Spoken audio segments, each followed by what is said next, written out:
हजुर मैले लेखेको हो। यो चाहिँ खास कसलाई सम्झेर लेख्नु भएको हो? ल साथीहरुको प्रश्नको उत्तर दिन पर्यो हजुरलाई किशोर सरको अन्तर्वार्ता हेर्नुहुन्थ्यो हैन? हेर्छु नि किन नहेर्नु। प्रधानमन्त्रीलाई देखि लिएर हरेक मन्त्रीहरुलाई उहाँले कडा दिनुहुन्थ्यो त्यो त्यही भएर रहेछ किशोर सर यति राम्रो शब्द लेख्नु भएको छ कहीं कतै कसैलाई हैन हजुर पनि त राम्रो हुनुहुन्छ नि हल्का कालो मात्रै हो के रे यस्तो हो अब गीत सिर्जना गर्ने मान्छेले कोही न कोहीलाई त सम्झेरै लेख्ने हो मैले चाहिँ यो गीतहरू लेख्ने बेलामा चाहिँ एकचोटि उलाई पनि सम्झाएको थिएँ हाम्रो विवेक र सिर्जनालाई पनि सम्झाएको थिएँ ओहो यो गीत लेख्दा चाहिँ अरूलाई काँडा आयो दिदी मेरो त कसो भने साच्चै हेर्नु त यो यति राम्रो गीत हैन यो गीत लेख्दा मलाई चाहिँ त्यस्तो भएको थियो मलाई विवेक पंगेनी र हाम्रो सिर्जना सुवेदी सिर्जना सुवेदी र विवेक पंगेनीको त्यो प्रेम कथा साच्चै सबैलाई हर कोहीलाई थाहा छ आज त्यही सिर्जना सुवेदी र विवेक पंगेनीको त्यो अधुरो प्रेम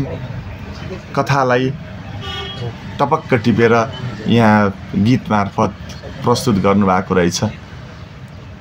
तपाई प्रेममा नपरे पनि कसैको प्रेमिल जोडीलाई देखेर चाहिँ गीत बनाउनु भएको रहेछ अनि तपाईलाई कसरी थाहा भयो उहाँ प्रेममा पर्नु भएको छैन हामी त दिदी भाइ पहिल्यैदेखि हामी थाहा छ नि त पारिवारिक कुराहरू पनि त्यही भएर मैले दिदीलाई चिनेको आज हैन धेरै पहिले हो हैन कहिले हो धेरै पहिले हो हैन त्यो भएर दिदी र भाइको यो हाम्रो कुराकानी भइरहन्छ त्यो कुराकानी माया प्रेम त गोप्यमा हुन्छ भनिन्छ नि थाहा भइहाल्छ नि त्यही पनि भाइ मैले यस्तो एउटा मन पराएको छु भनेर पनि भनिहाल्नुहुन्थ्यो नि दिदीले नबन्नुको अर्थ छैन भन्ने अहिलेसम्म छैन हजुर छैन हजुर प्लिज छैन दिदी छ भने भन्दिन पर्यो आफैमा यति राम्री हुनुहुन्छ हजुर प्रेम प्रस्ताव नआएको कि राम्रो मान्छे नभेटाको कि केही त कारण हुन सक्छ नि त सबै कारणहरू मिक्स होला एउटै नै सबै कुराहरू मिक्स भएरै होला कि सायद छैन गीत संगीतको बारेमा कुरा गरौँ न स्पेशली यस्तो हो नि त तपाई जतिको मान्छेलाई हेरेर लालायत हुने त धेरै छन् नि त फेरि पनि हैन अहिलेसम्म कोही छैनन् भने कस्तो मान्छेले चाहिँ तपाईलाई त्यो ग्रीन सिग्नल दिँदाखेरि ठिक होला दिदीको हेर्न मुस्कान कति खतरा छ के कोही सुनौ न आज त्यस्तो केही पनि छैन मेरो उता है मलाई त कस्तो मान्छे मन पर्छ कस्तो केटाको खोजीमा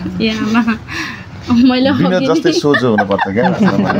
इमानदार हुनु पर्यो तर भाइ परे चाहिँ म खोजीमै छैन सर म खोजीमै छैन अहिले हैन तपाई खोजीमा त हुनुहुन्छ मेरो प्रश्न चाहिँ के हो भने कस्तो मान्छेले चाहिँ तपाईलाई आकर्षित गर्न सक्छ अथवा भनौं तपाईको ध्यान आकर्षण गर्न सक्छ त्यो थाहा नै नभएर होला कि अहिलेसम्म मलाई त्यो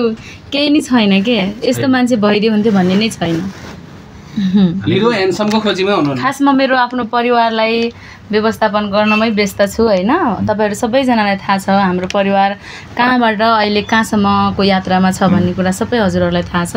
मलाई पारिवारिक कुराहरुले तनावले कहिले पनि छोड्या छैन त्यही भएर म यो बाहिरी प्रेम हैन विभिन्न कुराहरुमा चाहिँ त्यति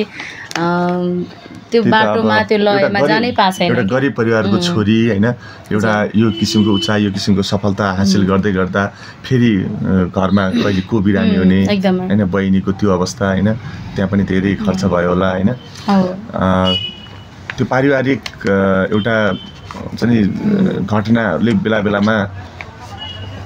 तपाईलाई तनाव दिइरहने र त्यो तनावले गर्दा प्रेममा फस्न नसक्नु भएको र यो बाटोमा लाग्न नसक्नु भएको हो हजुर हजुर त्यही नै हो विशेष कुरा त्यही नै हो हाम्रो घर परिवारमा विभिन्न समयमा सिजन जसरी वर्षमा एकचोटी तीज आउँछ त्यसरी नै हाम्रो परिवारमा वर्षमा एक दुई चोटी एकदमै ठुलो आपद विपद आइपरिरा हुन्छ मैले पहिला हजुरहरुकै मिडिया मार्फत पनि कति धेरै कुराहरु शेयर गरिसकेका छु मलाई लाग्छ मेरो शुभचिन्तक मेरो दर्शक श्रोताहरुलाई मेरो पारिवारिक कुराहरु जान्न बाँकी केही पनि छैन हैन केही पनि छैन मेरो परिवारको व्यक्तित्वहरु मैले नदेखाएको कोही पनि छैन सायद कलाकार भरिमै म मात्रै हुँला यसरी मिडियामा आफ्ना सबै कुराहरु के व्यक्तिगत पारिवारिक सामाजिक सबै कुराहरुलाई छताछुल्ल देखाएको सबै कुराहरु प्रस्तुत गरेको सायद कलाकार भरिमै मै हुँला जस्तो लाग्छ त्यसकारण हुनाले पनि म अब रङ्ग रमाइलो होइन भन्ने कुराहरूमा त्यति धेरै नजिक हुनै पाएन क्या। त्यही भएर अहिलेसम्म म एकदमै जे छु ठिकै छु। अझै मेरो परिवारको लागि केही गर्नु छ, केही सपनाहरू छन्, ती सपनाहरू पुरा गरेपछि बल्ल म अब प्रेमदेखि लिएर घर व्यवहारदेखि लिएर सबै कुराहरूलाई चाहिँ सोच्नेछु।